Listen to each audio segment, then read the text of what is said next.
I just need one thing, one sec.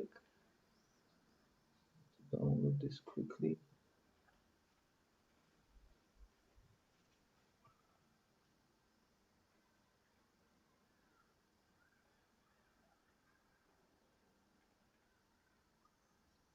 I'm also sorry for not responding very well these days. Like my friend just got a label with Sony Records. It's yeah, so he got Sony labeled his music. He tagged me on his song, and he keeps kind of writing me everywhere. Like I'm trying to help him with NFT, so he wants to put NFT on his music.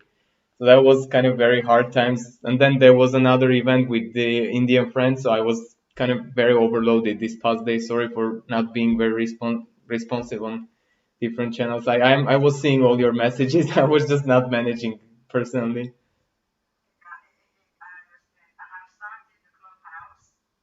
But give me one more sec. It's just something is loading on the live stream. I just want to yeah make it 100% work.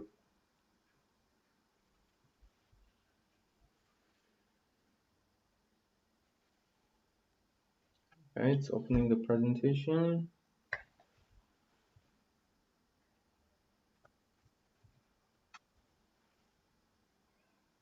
And a lot of friends are very excited, honestly, about this event. Like your topic is completely different and it's unique. Thank you very much, also again to be hosting with us. So it's really great honor and pleasure to have you today.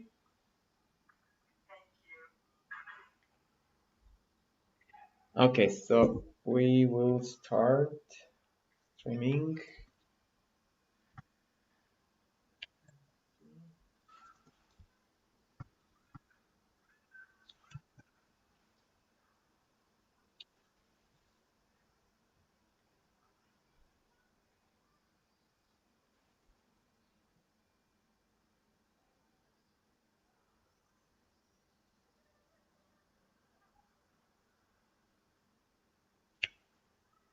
Okay, let's start. I will open the room now.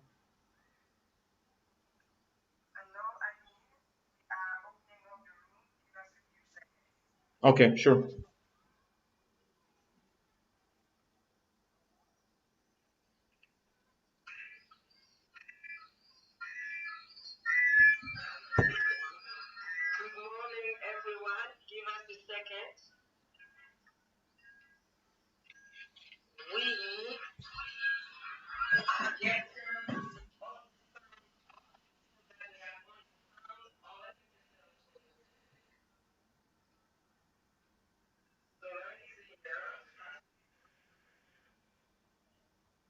Yeah, one sec. So as you see, like we have also a lot of other people supporting us today. So we'll be broadcasting on different channels. Thank you very much for joining us.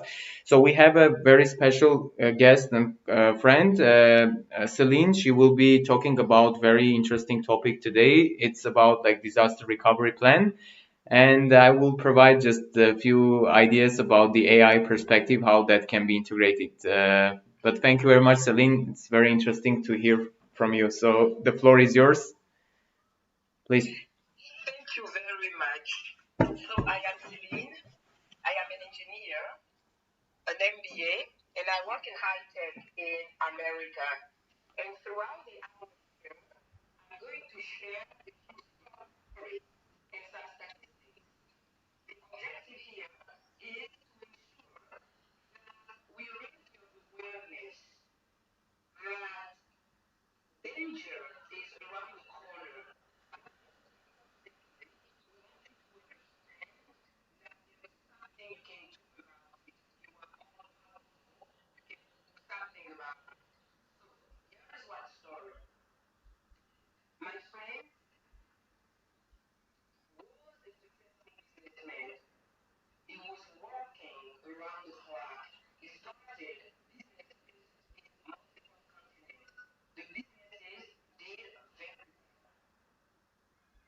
Thank you very much, Celine.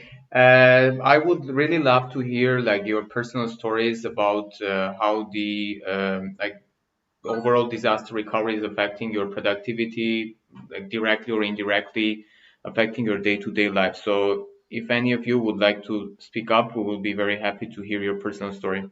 Thank you.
Yes, completely. Thank you very much. Also, really interesting to share your personal story. What other kind of interesting perspectives you have uh, concerning like how organizations can implement different strategies in their like day-to-day corporate plan, like employee benefit packages? Because I know maybe big organizations at some extent, some departments might have like limited extent, but I want to hear your opinion on how can we kind of make it broader and like bring it to masses like this approach. I think it's very interesting from the health perspective for everyone, not just the entrepreneurs, but the people working.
Thank you very much, Celine. I would honestly would like to hear also from our audience. I see Stacy was one of the most active members. Maybe Stacy, would you like to ask some questions? Maybe share some thoughts? Any of you guys, like if you would like to raise your hand and come to the audience, we'll be happy to hear from you.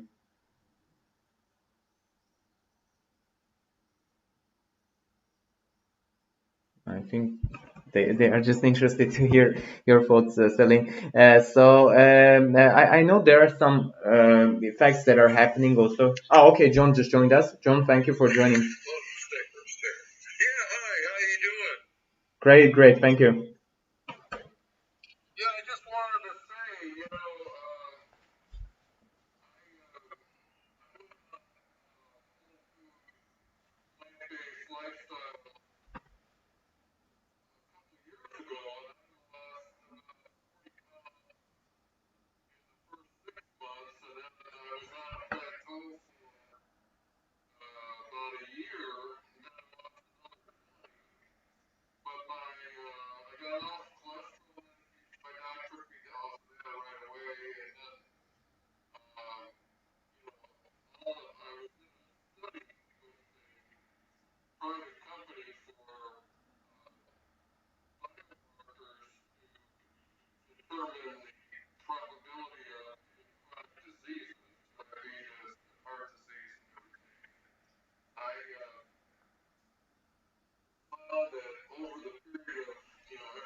Thank you very much for your question, John.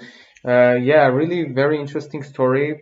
Honestly, thanks for bringing it up. So I'm sure Celine has some interesting thoughts there. So Celine, I would like you to take this one. Thank you.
I think John's microphone. John, are you able to unmute yourself? Yeah, I think his microphone has a problem. No. Let me try to make him a moderator. Yeah. Okay.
Sure, John. Thank you very much. I will make sure to share your contacts with Celine after the call. I have your contact, so I will be sharing it. We will definitely connect together.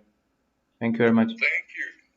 And then you can stay in the audience. Like maybe there's another aspect as you literally was living all that yourself. It's very interesting. So I encourage you to stay with us if you want in the audience, so we can. Sure, sounds great.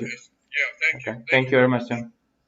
We have another great friend, Vernida, joining us. I'm pretty sure Vernida Adel has interesting story to share. So, would you like to come to the audience, Vernida?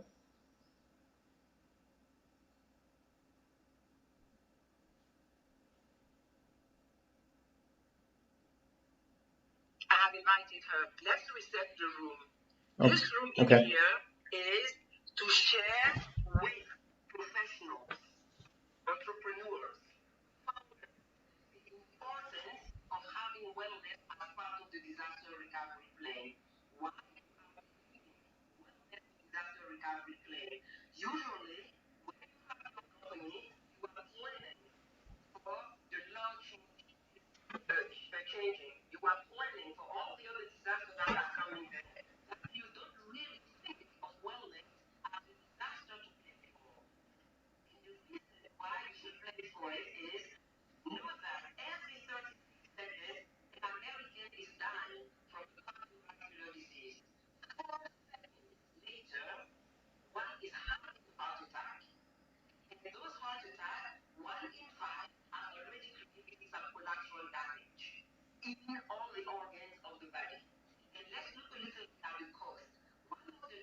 Thank you very much, Celine. Yeah, it's really very hard. Kind of the statistics shows it all. So it's obviously like 50% reduction in the overall productivity, which is terrible, really, from the economic perspective.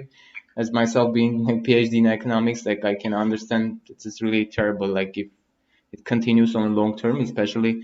So I know that there are also certain consumption routines, like for example, for annual sugar and annual oil, fats, or other important vitamins, neutrals that are affecting our day-to-day lifestyle as well. So I would love to hear your thoughts about kind of those components, how they will affect our lifestyle.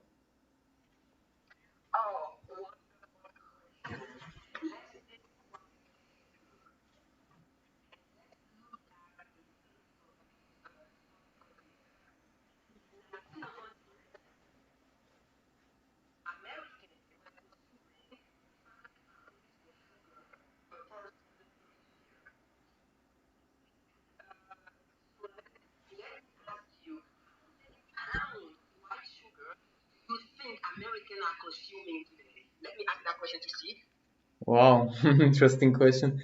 Um Maybe 10 times more, maybe 10 times more, 15 because long time difference. We compare. previously and nowadays? Maybe like 10, 15 times more?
Wow.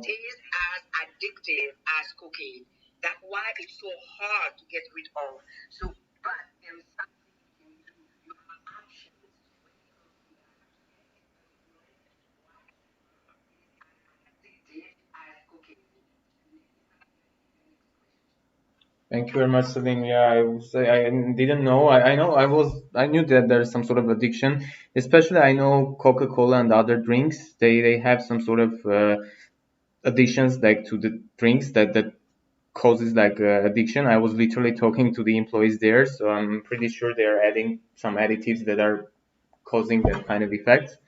So the second question was like about other components that you can think that are gonna affect our day-to-day routine, like for example oils and fats. Do you see some negative or positive developments in that? Maybe there's some positive developments that in America maybe people started using more consciously. Like I just would like to hear your opinion on that as well. Thank you.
Thank you very much, Celine.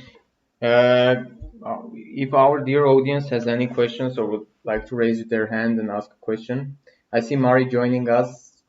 I would love to hear from Mari also, like her personal story. Mari, would you like to speak up?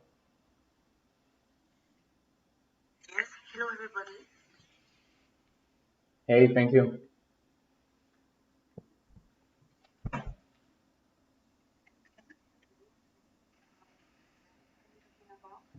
Celine, would you provide a reset so Mari is also on topic? Thank you.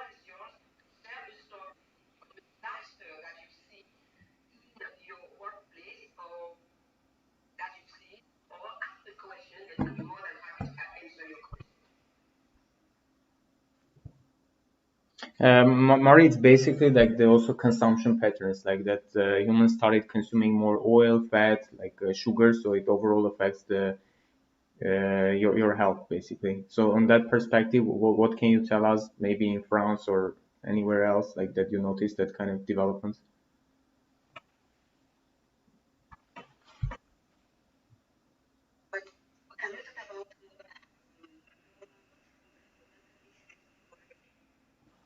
Sure.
And MGM?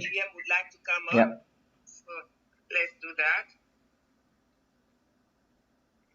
MGM, the floor is yours. Thank you for joining.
Marius, I am deeply sorry that you lost your wife to a nasty disease called depression. I am deeply, deeply, deeply sorry. So you will understand why I am doing the work that I am doing. I was diagnosed with depression when I was 15, and I almost killed myself, even though I have access to all the medical doctors and all. And by understanding the importance of the lifestyle, even in the depression was instrumental. So I am going to share with you here how they are all intertwined. Okay? So with my story, when I burn out and I had mental burnout and the depression kicked in so that I became suicidal, I was one close to killing myself. That day, I am blessing the Lord that there was a voice that came that said, call my sister. And I called her and she said, where is your husband? And I made no phone. She said, I'm staying here. Please don't hang up. And keep on talking. Keep making noise. And while she was on the phone with me, she has a finger to dial 911. Okay? And when I changed my lifestyle, adapting the principle of what they call the lifestyle medicine, all the pillars, within a couple of weeks, that it was as if there were scales on my eyes that were being lifted. And I'm like, wow, I did that lifestyle change for high blood pressure and high cholesterol. How come the mental, the emotional is benefiting from that? And I did the research and bingo, they all intertwined. So let me share with you some of the research.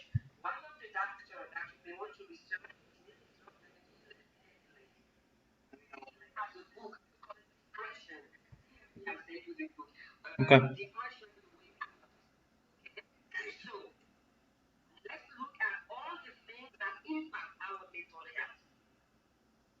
Nutrition.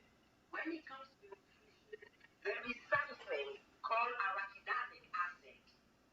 That arachidonic acid prevents the brain from absorbing the serotonin, which is the feel-good hormone. And that arachidonic acid, do you know where you find it? You find it solely in animal products. Okay. Very good. You also find it in junk food.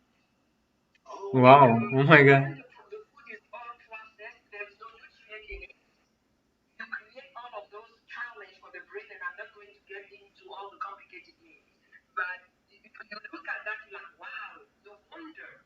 After I start eating dairy, which is animal food, meat, which is animal food, but I also start eating anything that is processed. My mood was there. So let's take again on that. So from a nutrition perspective, we consume a lot of oil. Those plant oil or those oil have a lot of omega 6. The ratio omega 6 omega 3 is not what our body needs. We need more omega 3. So I was not having quality omega 3s for my brain. So now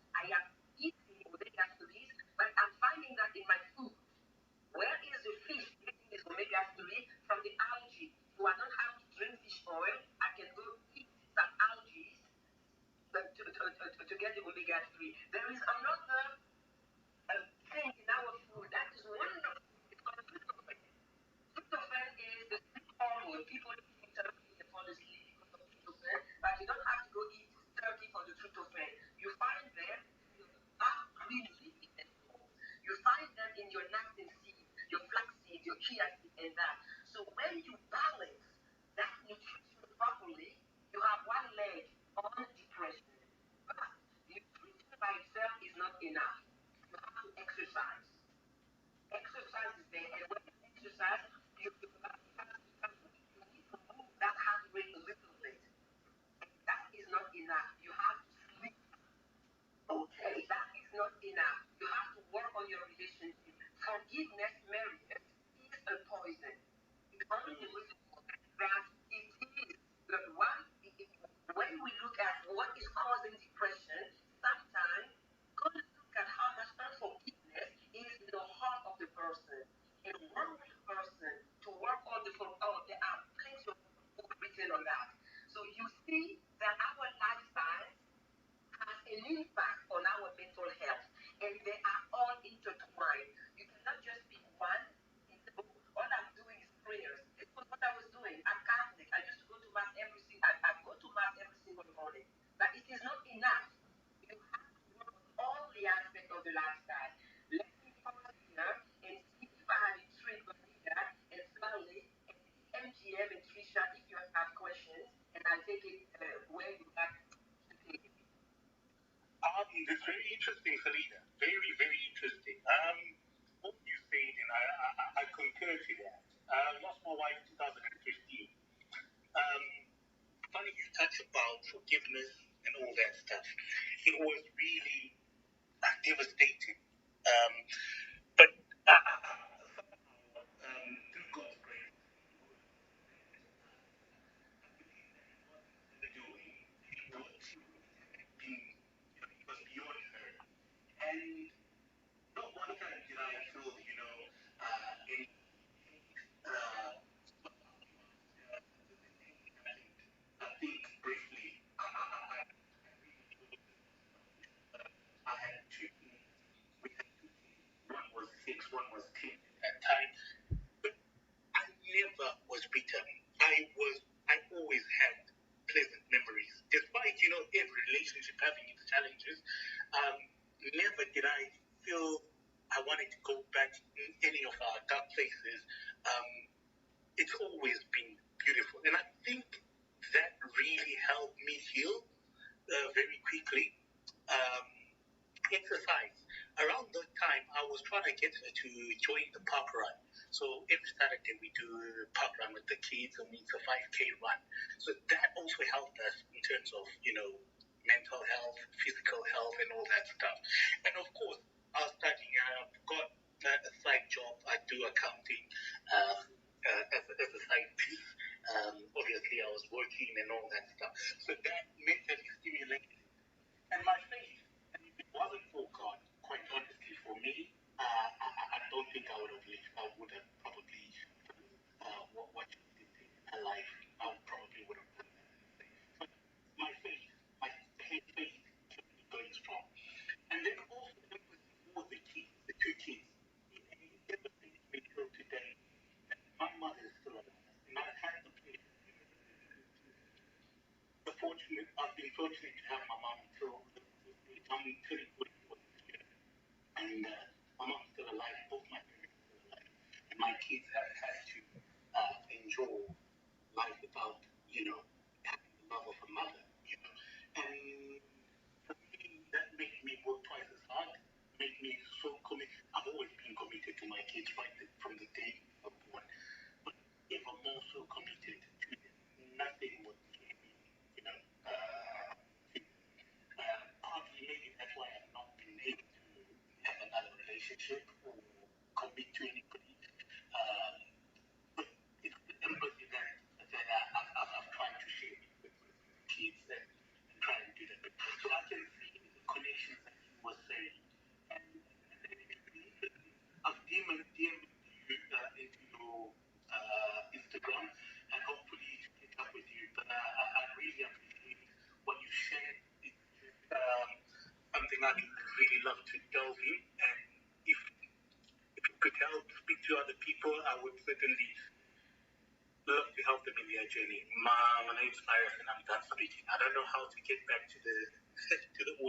Thank you very much, MGM. Yeah, I'm really sorry about your loss, and that's great that you found compassionate lifestyle and you're really helping your family, your kids to grow up. So kudos for that, man. Like it's really hard. It's really hard touching story. Thank you very much, MGM. I will move you back to the audience now. Thank you so much. And okay, MGM. So while he's doing that, let us reset the room for Yeah. Trisha. Welcome. Vaneda, thank you for being here. I would love for you to come and talk about process two. Lastly, thank you for being here, NGM and Mary. Thank you for being here and listen to us share our passion. So, Suren is passionate about creating helping entrepreneurs. You realize that the entrepreneurs I'm helping, the founders that I'm helping, I have to help them all the way. We can do all the AI we want. Exactly. We also want to make sure that the people are healthy. So it's like, whoa, Celine, come and talk to the people I'm connecting with for them to understand that as we are creating those enterprises, we want our brain to be as sharp as possible. We want our employees to be healthy. We also want to invest in our health for today and for the future. Diseases like a heart attack doesn't happen suddenly. It's built up. Diseases like type 2 diabetes doesn't happen suddenly. It's built up, and our lifestyle take up the bait. So the plea that we are having is to tell founders that wellness should be part of your disaster recovery plan. The answer is in prevention and lifestyle. So we'll be more than happy to have you on stage to answer your question. So, Suren, you asked a question regarding Oil and fats, yeah, consumption and other. Yeah. So let's talk about oil. This is very interesting. Let me give you some numbers here because I love numbers. In 1900, an American would consume 1 barrel of fat, oil and fat per year. Wow, only one bottle, Celine. Yeah, Wow. for what they're doing. Today, they are consuming 19 barrels of oil and fat. Oh my God, You yeah. add 19 barrels of oil and fat, you have a lot of saturated fat. Where is it coming from? The fat is coming from all the oil, big oil that we eat in corn oil, peanut oil, you name it, canola oil, it's all in there. All of them are loaded with omega 6. And those omega 6, when you don't have the right ratio of omega 6 and omega 3, you create inflammation in your body. So, the philosophy that I follow is a philosophy by Dr. Caldwell Esselstyn, who basically goes say zero oil. And somebody will yell in the audience, even olive oil, and you say even olive oil. Because at the end of the day, oil is processed food. Let's look, let's imagine the following. Peanut. Peanut is a whole. So if I press the peanut, I am going to extract the oil. But all the other things, there, the vitamins, the minerals, the fiber, I trash that. So in the plant, the whole food plant-based nutrition, when you want to eat fat, you get it directly from the food without processing. So we will put the olive in my food. Not only do I get the fat, but I get the fiber, I get the minerals, I get the vitamins. If I want peanut oil, I will eat peanut. I will eat the whole peanut. I get the fat. Not because I'm not feeling the fat in peanut that is not there.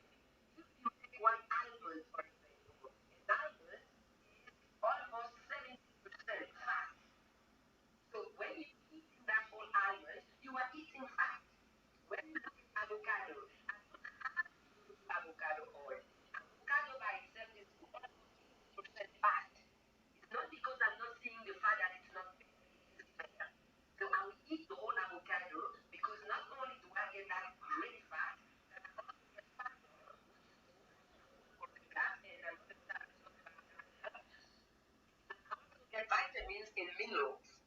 So when it comes to fat, if you want to go have your olive oil as part of your salad dressing, please, if you were doing 4 teaspoons before, maybe go for 1 teaspoon. If you cannot get rid of it completely, but reduce your oil, get rid of it if you can, but if you cannot, please reduce it to the bare minimum. So this is on fat. Let me pause here before I go into my second favorite, the white flour. Really fantastic, really shocking statistics, Celine. I'm sure most of us didn't know that it's kind of increasing at that exponential rate, like 1900, one bottle, now 2010, 19 bottles. I think it's really shocking data. Thank you so much for bringing in those numbers. Now, let's talk about processed food and processing and what processing that wheat, is okay.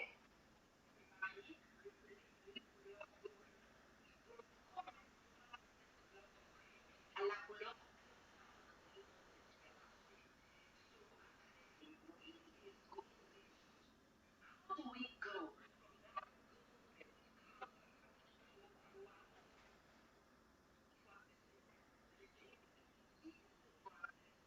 What is happening to the wheat? White flour,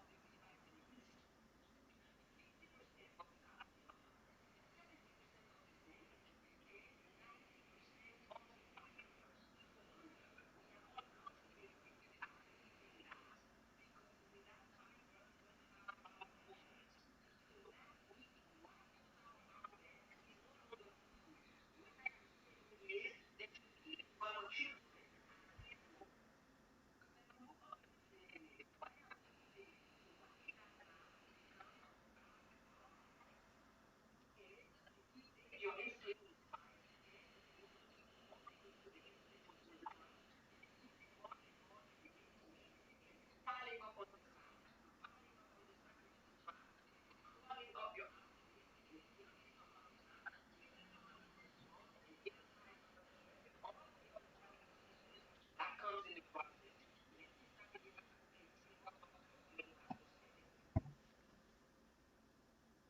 Thank you, Celine. Uh, yeah, it's really shocking. I feel like there's potentially no way to kind of, I mean, in a big sense, right? Most of the materials, I think, processed starting from 1900 till nowadays, year by year, I think it's losing the quality, right? So I think part of the reasons is also related to the overall quality of the food globally that we are consuming. So I would love to hear your thoughts also about kind of some objective factors that we basically don't have control over, right? So did you have an observation on like also that the quality of junk food and like overall it's also kind of changing from, let's say, decade to decade? What are your thoughts about that? But you said it already. Before I go there, on the floor, we talked about the importance of the woman or well as part of the disaster we have been playing.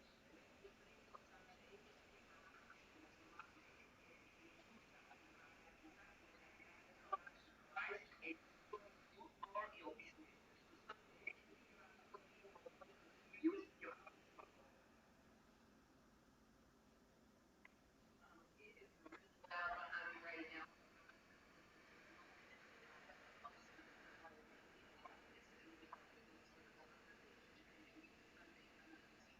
Thank you very much for joining, Sunday. Okay, to your question, you said the amount of junk food. So when we say this junk, it doesn't get into our body. But here is the good news. We have 80,000 things out there that are edible. We can go and eat them. And we can go and eat them as close to nature as possible. Nowadays, you have a lot of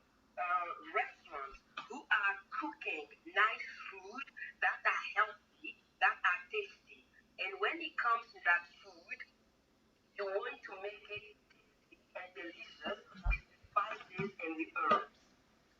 So it's understanding what you choose to put in your mouth. Let me give you an example. I have a customer, once she realized that, oh, this is very bad, what she did is she always have in with her a banana and some carrots. So when she wants to munch and she feel like she wants something crispy, instead of going for the potato chips, she will go for the carrots. Very The nice. carrots is crispy. Yeah, that's great. She's just like following healthy lifestyle. Well, so she go for that carrot, and it gives her health because it's loaded with vitamin C and vitamin A for her eyes and all. And she has the banana there so that she has the sweet, or she has an apple there. So you have alternative. And like anything else, if you want to go do it, you want to educate yourself and have a plan. Welcome, Larkin. We are talking about the importance of wellness. And think about it as a disaster recovery plan. Include it in your disaster recovery plan. Did I answer your question, Dr. Suren? Yeah, completely. Celine, thank you very much. So Lakin just joined us as a speaker. Lakin, would you like to introduce yourself? Maybe 15, 40 seconds introduction.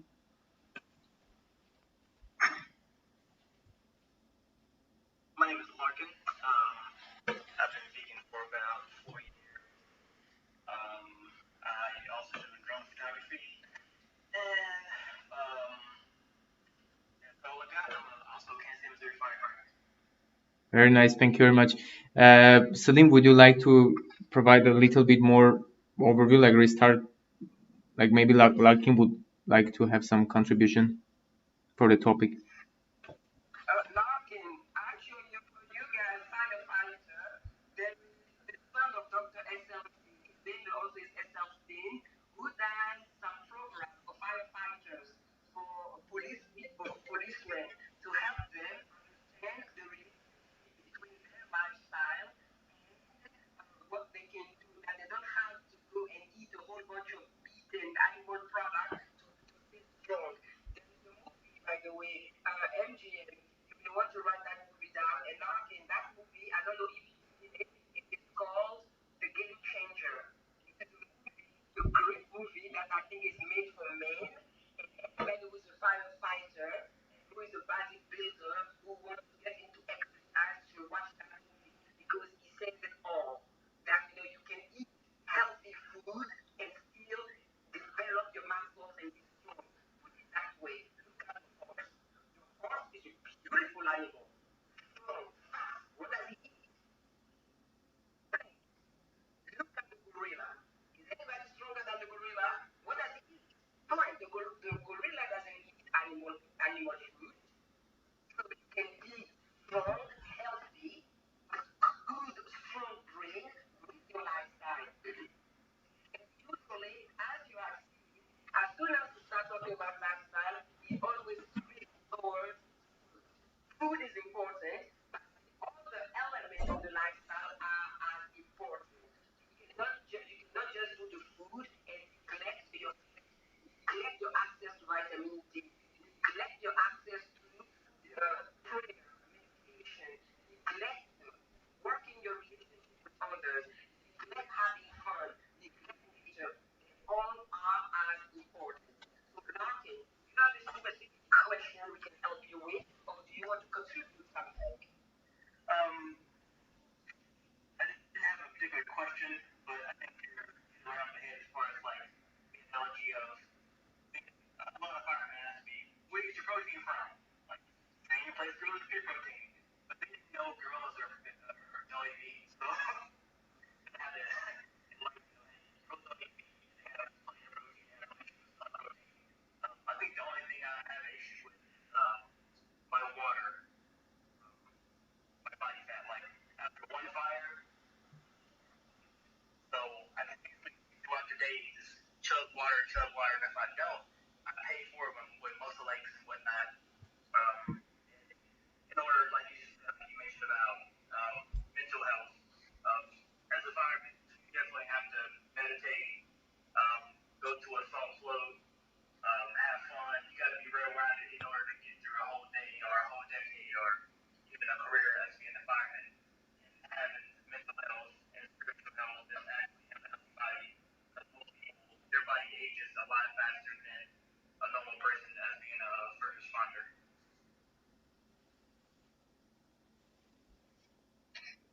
Thank you, Larkin. Very good contribution. And you mentioned one thing that is of the utmost importance. Importance, water. Water. De l'eau, de l'eau, de l'eau. This is so important. There is a doctor, actually, they call himself Dr. Bachman, who's done some work on the importance of water and nutrition. So, I even feel on days where I am not drinking enough water, I could feel my mood going bad. It doesn't matter how green the food you are eating is, how healthy, how organic, how whatever it is, you need to hydrate yourself. And hydration is not soda. Hydration is not coffee.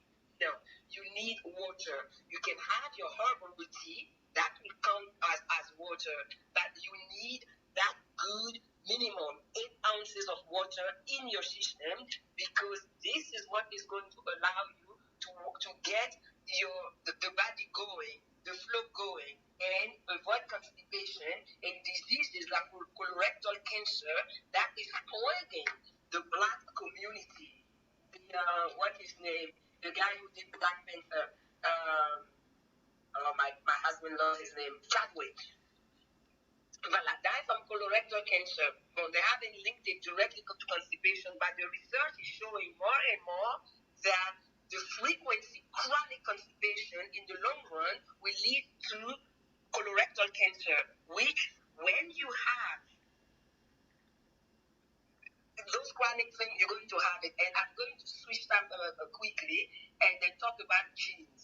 Because some of you are going to tell me, oh, yeah, but I have high blood pressure in my family, I have high cholesterol in my family, or I have colorectal cancer in my family, or breast cancer in my family.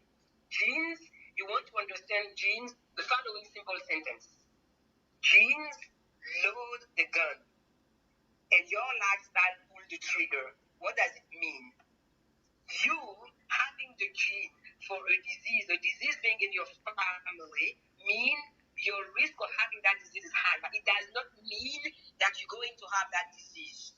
Change your lifestyle, and you are going to give yourself a path for that specific disease. Genes, you are not your genes. The genes, you can divide genes in two. You have the dictator genes, the one that says you are going to have blue eyes. I don't care how much food you're going to eat, you're still going to have the green eyes. But the genes for the diseases, most of the time, it means that you have a high predisposition for having the disease. But what's your lifestyle? You are going to reduce the disease. So something like colorectal cancer, if you have predisposition and you go with those chronic constipation all the time, yes, it will make a disease.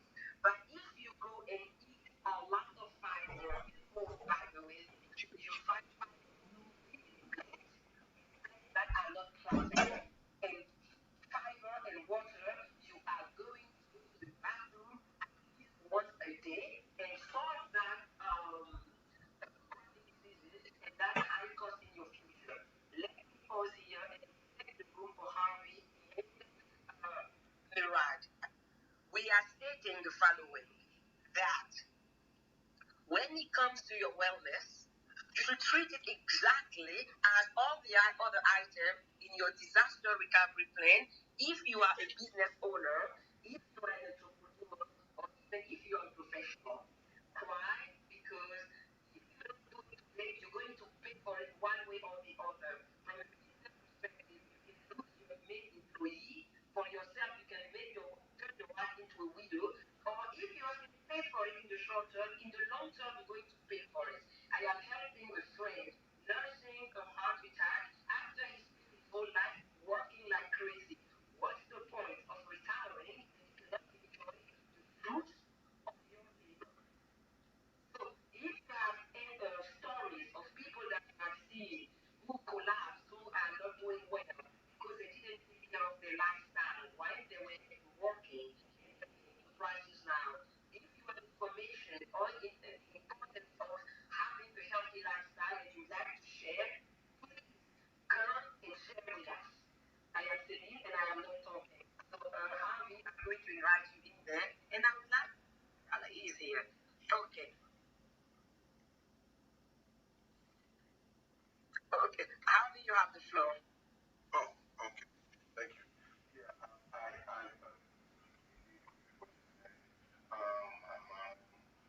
my grandma has had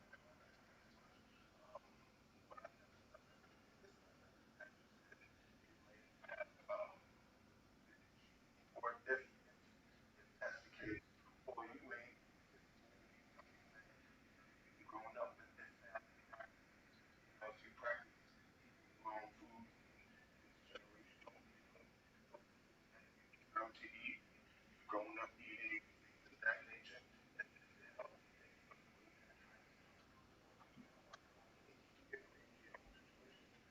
Me, I recognize that in that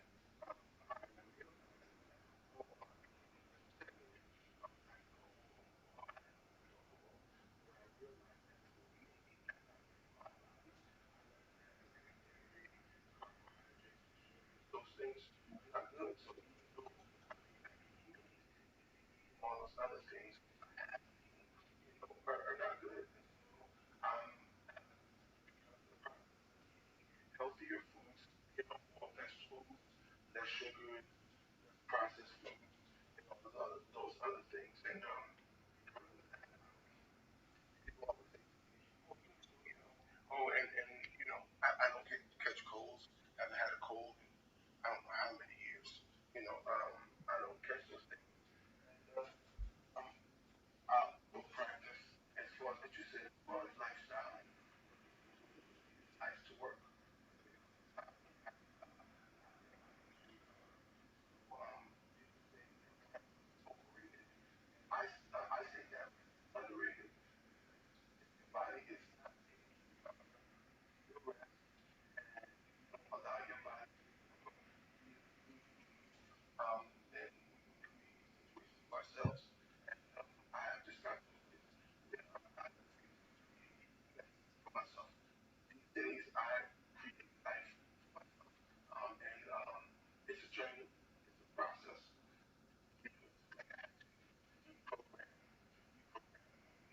I had to learn that our demise, start doing how I'm learning. And again, I don't profess to be perfect. It's a journey. I get closer and closer. Oh, Harvey, thank you so very much. You shared so much important things that I'm going to summarize and stress. You mentioned the importance of rest. You mentioned calm. And you mentioned the fact that it's a journey. So let me talk about calm a little bit. Calm, unfortunately, as a bad thing. The word calm has been bastardized. So people, when they hear calm, they don't think what happens something as white sugar is called carb. Something as wonderful as sweet potato is called carb. The same. It's two different things. White sugar is bad carb, carb, nasty carb, addictive carb, poisonous carb. Sweet potato is a vegetable. It has vitamins, minerals, fiber, water in it. It's loaded with plenty of fuel for your body. You cannot be exercising without eating sweet potatoes, the root vegetables. So people have to understand that to process food, white flour is carb, is bad. What wheat has, wheat, the whole wheat has fiber, minerals like zinc, B vitamins, calcium, all of that. What's wrong with that? Nothing is wrong with that with the body. But the word carb has been so bastardized. So please make sure that when you say carb, you know which which one you are talking about, so that we don't put in the same basket the nasty one and great food that happen to be carbs. So this is one. You mentioned rest. I'm just going. We will never talk enough about the importance of resting, sleeping. Now you have research done all over the place on the importance of sleep, and I'm just going to share the following acronym with you. Neuro. Neuro is the acronym that Dr. Sherzai, one of the doctors who specialize in Alzheimer, put together. Let's look at the neuro acronym. N for nutrition. E for exercise. U for what is called relaxation. I have to find the exact U. R is for rest. Resting, resting, resting. So sleep is important. It is very good to have a good sleep for your heart health, for your brain health, for your entire body, for your mood. Look at how irritated you feel when you don't get a good night's sleep. The other thing that you mentioned, Harvey, that is important is progress. As you start that journey of eating healthy or changing your entire lifestyle, one has to understand that it's about progress, not perfection. It's an everyday thing, learning and applying it slowly and rewarding oneself and applauding oneself and saying it's you with your body. It's a transformation. It is a journey. And it is a marathon. It is not a sprint. Thank you, Harvey, for bringing all of this back to the floor with us today. Sunday, do you have anything? Can you contribute now? Are you ready to contribute? Oh, you must be reading my mind. Yes, I do. Earlier, when you guys brought up water, it's very exciting for me to share that in my entire life, I have never met the daily requirement of, amount of water intake for my body weight. And as healthy as I try to be and all the research that I know and understand, I could just never that goal for some particular reason. And in the last, I think I'm going on about 2 weeks now, I found that fasting 18, I'm sorry, 16, 8 for me is very, very helpful. And I was like, I don't know if I can do that because I have this thing called hunger, where if I get hungry, it's like I'm so upset and I could just be frustrated and grumpy and all these negative emotions because I think that I'm hungry. And what I've been realizing is that the trigger, a signal inside of myself that I am equating with hunger and trying to feel with food is actually thirst. And that for some particular reason, the feeling seems to be the same. And so since I can't eat until 11 o'clock in the morning, every time I felt that, what I perceived as hunger, I am just drinking another cup of water and another cup of water. And I am feeling amazing. In this last 2 weeks, I have had no hangry spells, and it just has improved my mood tremendously. Water is amazing. Sadly, we don't have the best sources of water, like even the access to it in some places. But where we do have an abundance of water, it's contaminated a lot of times, so we have to be careful with the sources that we're using. But water is amazing, and in my life, this is Sunday, and I'm done. Thank you so much, Sunday, for sharing the importance of water in one's life and what water has done to your life. So in 6 minutes, we're going to wrap up the room. So Sunday mentioned something very important, fasting. So fasting is wonderful. And if you're going to do fasting, and especially the fasting that you do days after days, I recommend that you do that in partnership with your medical doctor, and you have to know what you are doing. But I want to talk a little bit about intermittent fasting, which is the fasting that happens the 16-8. So Sunday, here's what I tell my customers. I don't tell them to start fasting for 16 hours right away. It's as if I'm telling them that we're going to run the marathon, and on day one, you're going to run those 25K. This doesn't make a lot of sense. They haven't even bought the shoes. So I tell them that we're going to do the 16, but we're going to do that at their own pace. If it takes a week, a month, 6 months, a year, it doesn't matter as long as they do it. So I ask them to start on half-hour increment. You wake up, you eat at 7, start going to 7:30. Eat the food at 7:30, and by the way, I'm talking about customers who have stayed, the whole food, plant-based, no junk, no nothing. So they are clean up. I told them already how to clean up what it is that they put in their mouth. And then they do, by the time they reach the 16, the body is used to it. They work in partnership with the body so they don't experience hunger or the anger, well, I don't know what that is called, because they eat slowly, and the food that they put in their mouth is also a good fuel. So none of them has experienced that. So I don't know how you jump into the 16.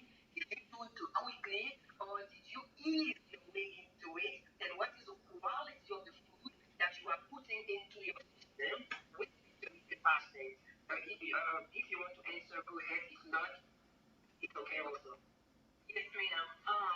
I jumped right into it because I realized I really was not eating on a very regular schedule, or I wasn't having, how do I say this? I was already practically going long periods of time between eating and being what I perceived to be as okay. And my boyfriend, he's a personal trainer, he brought that to my attention when I told him I was curious about it. He's like, you go a long time without eating anyway, like you're not far off of this goal. And I never like paid attention to the clock and the time. And then when I thought about it, like if I eat dinner at 7 o'clock at night, I'm pretty much going to sleep just a little while after that. And so most of the time was in sleep. And when I would wake up in the morning, I would normally eat around 9 o'clock or so.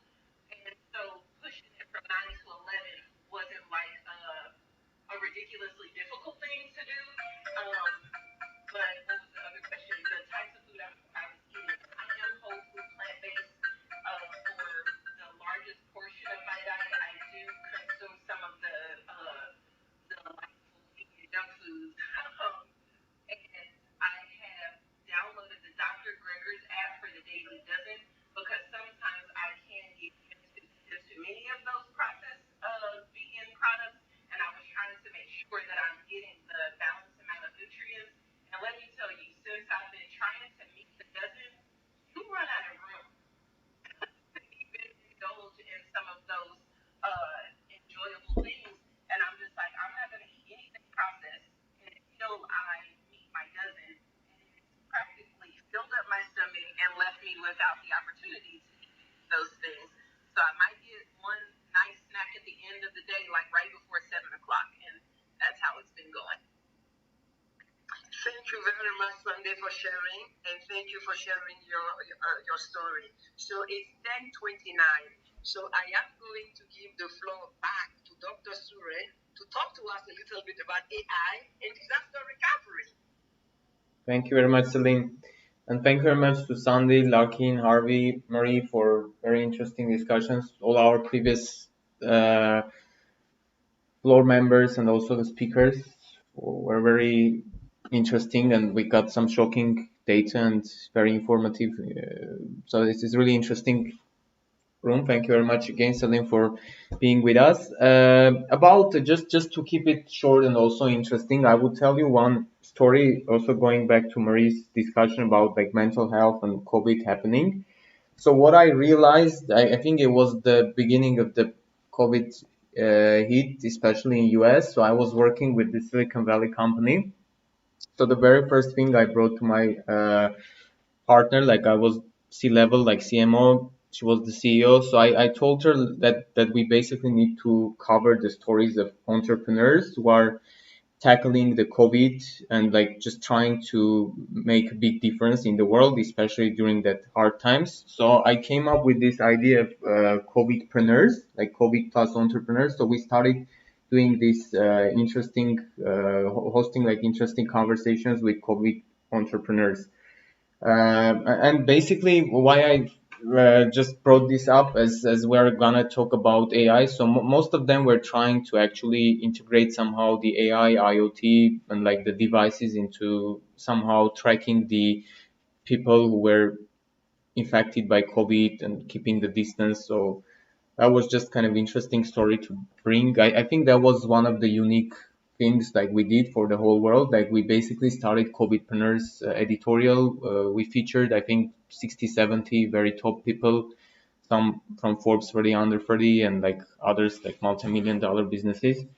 So just what I learned also from them was that AI is definitely gonna play a huge role because there are like a lot of connectable, trackable devices that you are wearing like during your day-to-day routine.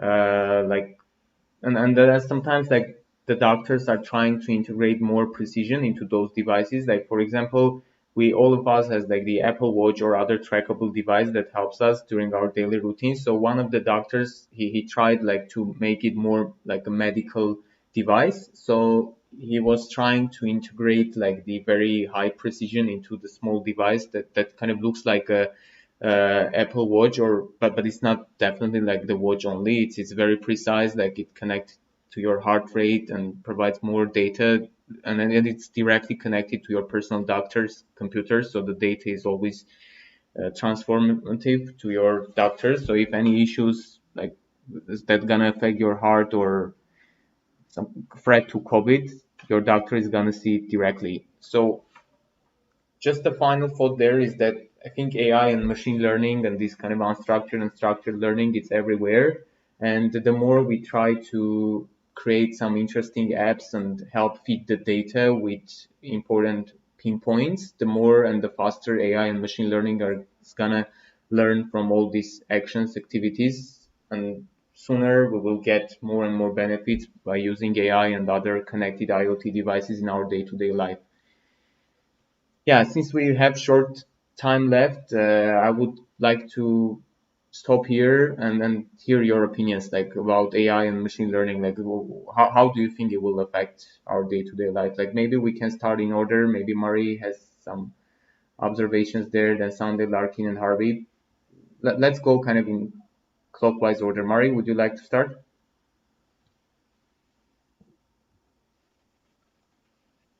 I would just like, I would just ask,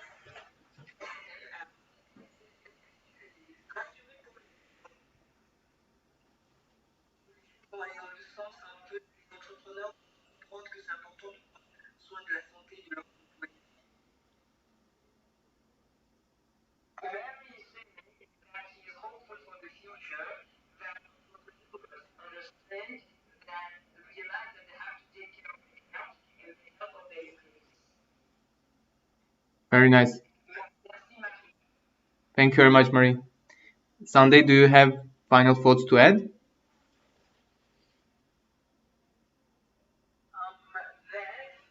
is, uh, wow. It makes me a little nervous when that kind of data collection is being compiled and not being sure of who is receiving that information. So I personally am just really hesitant um, to use those types of like products and measures. Um, I'm sure it could have like a ton of benefits to help and make sure that we can see something coming and then try to help, be proactive. Uh, but with everything that's like really good about a new thing, there can just be some really dangerous uses to it. So I just, hope that the right people are using it for the right reasons. Sunday, and I'm done speaking. Great observation. Thank you very much, Sandy. Yeah, it's really I think one of the biggest issues there is the data privacy. So we need to make sure that it's kind of transferred in a, it can be like blockchain or other way. I'm not saying like blockchain is the only alternative, but at least there's some sort of more or less transparency. You can understand like the servers are uh, distributed in millions, tens of millions across the world, so it's practically almost impossible to hack the system and like steal your data. But I think, yeah, we have a long way to go there still to convince everyone like that it's safe. So I think that's one of the biggest hurdles that are just not letting it go faster. Because I also have AI business, so I can feel your thoughts. Like it's really about data and the privacy as well. Like it's a day-to-day struggle basically. Larkin, do you have some observations?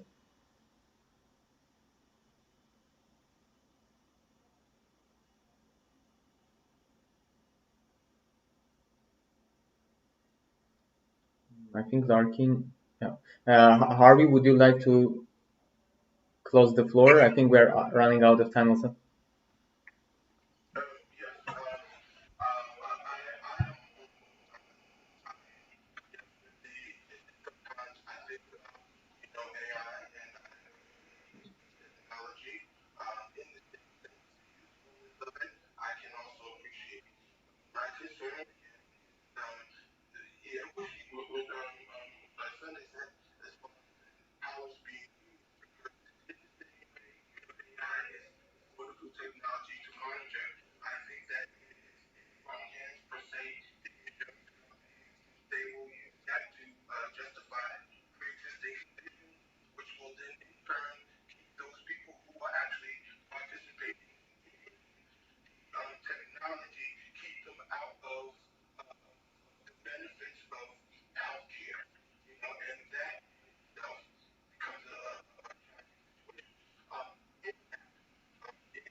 Thank you very much, Harvey. Yeah, it's really very interesting. So I agree with like most of your thoughts. Like it is literally very important because there we have we're dealing with the human's life, right? So we need to be very careful and like just small manipulation of data might easily cause the human's life. So obviously there are like a lot of issues. So we need to be very careful like while trying to somehow bring AI to the system. Just like I think you might even heard about the IBM's, like I think it was a Watson program. So they're just trying like to bring AI to the literature, like that kind of the IBM is reading that Watson software is reading the literature and trying to consult the doctors like during some sort of very complicated questions or operations, like how to deal with patients. But still, that's also, if you think about it, it's also scary, right? You don't know like, so it's still in a kind of a, it's not used that much. It's just some doctors might consult with IBM. Just remember that, and yeah, remember that you might feel that's also dangerous, right? You never know. Like it just depends on the scalability, how much is tested, and But we need to be very careful, basically, implementing that in scale.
Thank you very much, Harvey. Yeah, I see your point, and I completely agree. Especially you have a life case literally helping with your mom. I'm sorry to hear that.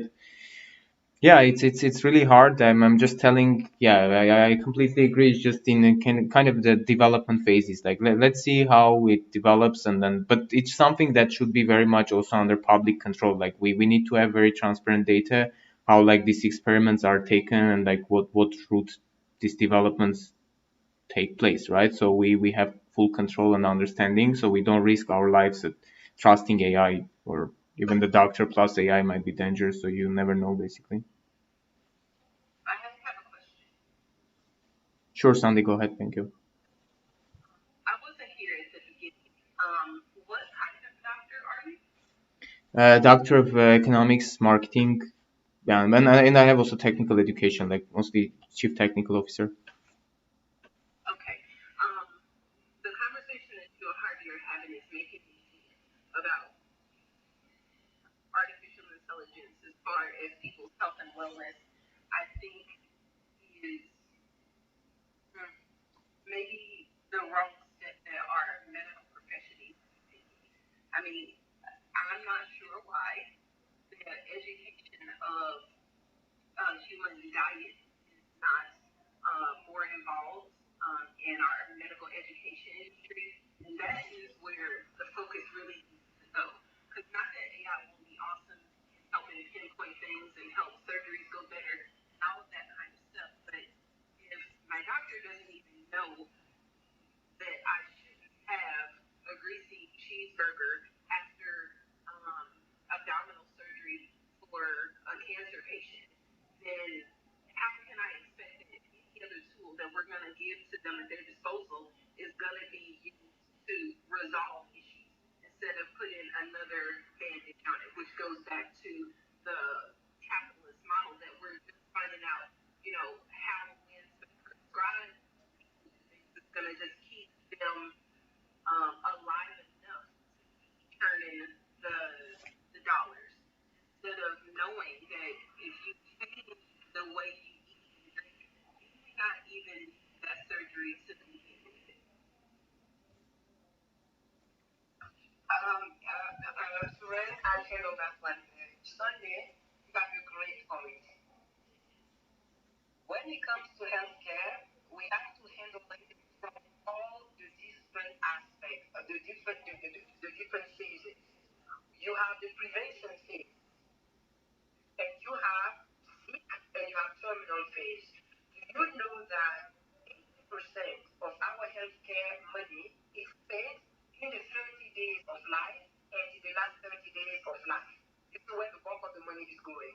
So the use of the technology for we need the technology to help, but we also need the education of our doctors, and we all, most importantly, we need the education of the population at large to understand that the answer is in the lifestyle. That with the right lifestyle, they can prevent and or reverse the chronic diseases. But when you are doing that prevention, AI and technology has its place. For example, I was talking about exercising, okay, and making sure that my heart rate is going at the right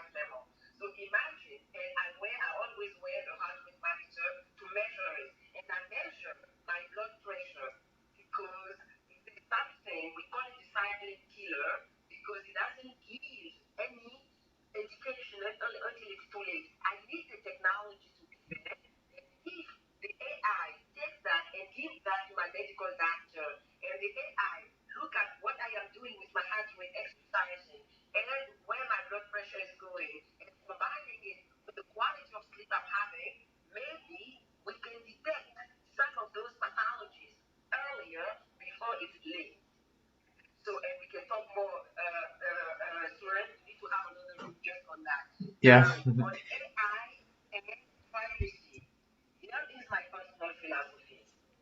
The day I decided to have a passport, the day I decided to have a credit card, the day I decided to buy services from somebody, I knew I have given away 89% of my privacy, if not all of it. So now it is my responsibility to behave in such a way that whatever I am doing doesn't come back and hurt me. It is annoying, it is what it is, but this is what it is. You use a credit card. From a credit card perspective, everything, anytime you buy it, I know what it is that you bought. I used to have the team for the data scientist. I can take all of this data and have a profile of you. I can sell it to the insurance company. I don't have to call it AI, but it's there. So when it comes to our privacy, the day we made the choice to use certain things, we've made the choice without knowing to give away our privacy. And I'm going to let Joseph Yeah. talk about that. Oh no, no, I'm just flashing my mic. I'm just clapping. I'm listening along. I'm here to support all the speakers, especially here, Celine. What a wonderful person. And I'm done speaking. Thank you very much. Just really appreciate you being with us. Celine, would you like to close the room like with final thoughts, maybe quote or some interesting idea that you have? Okay. Actually, I have a song that I like. Next time I'm queuing, I got the power. I just want to let you know. Great. And when it comes to your health, okay, cue it in and we'll play it before we exit if you have the desire to do that. When it comes to our health, we have the power. When it comes to where we want to take our businesses, our employees, we have the power. We have the choice. There is in the lifestyle. Nobody force you to change that lifestyle. It is your choice. You have the power. So you cue that one in and you have to go in there and remember, we have this power. Absolutely. I am done talking. But please, this is the first time we're trying to bring wellness in the forefront for founders. And thank you very much, Suren, for what you're doing for founders. This generous offer to let founders know that their health is as important as the bottom line of the company. And oh, by the way, that health will determine also the bottom line of the company. And I usually don't do that, but this Startup Battles Club is a wonderful club. So please go ahead and follow it and follow people that said something that you think resonated with you, and definitely follow Dr. Suren, who is a brilliant mind. So, with that said, Suren, I give you the last 10 seconds to say something or cue the music or do something about it. Thank you very much. Thank you very much, Celine. You're just making me blush, really. Yeah, so we are really caring about the quality and like the importance of the topics. So I was really honored to host today, Celine. It's I think we need to start making some changes as well, right? So we started the very first experiment like with VR talk show. So I would be very honored like to have Celine or any of you guys like if you have interesting topics, just send us like we have official startupbattles@gmail.com email. So my team will quickly handle all the requests, and if any of you are interested also in that kind of futuristic discussions, we are under your disposal. Like we want to help you your business, so we'll create for you like VR space with custom build like monitors like that you can advertise your business also in the VR space with your VR avatar. So I think that's gonna be great. Celine, if you would love, I would ask my team to start working on it starting from tomorrow. They will already start arranging the room. So if that's something interesting, just let me know. I will be honored to do that for you.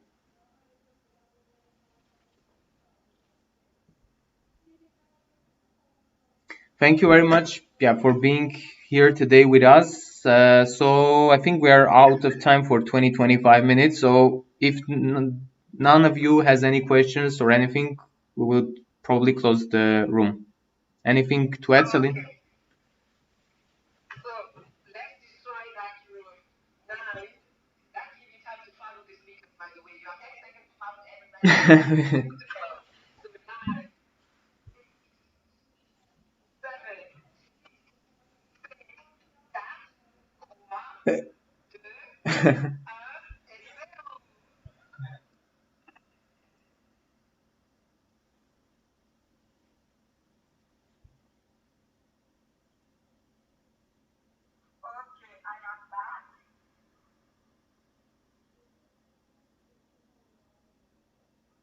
Celine? Great, great. Let me quickly turn off the streaming. One sec.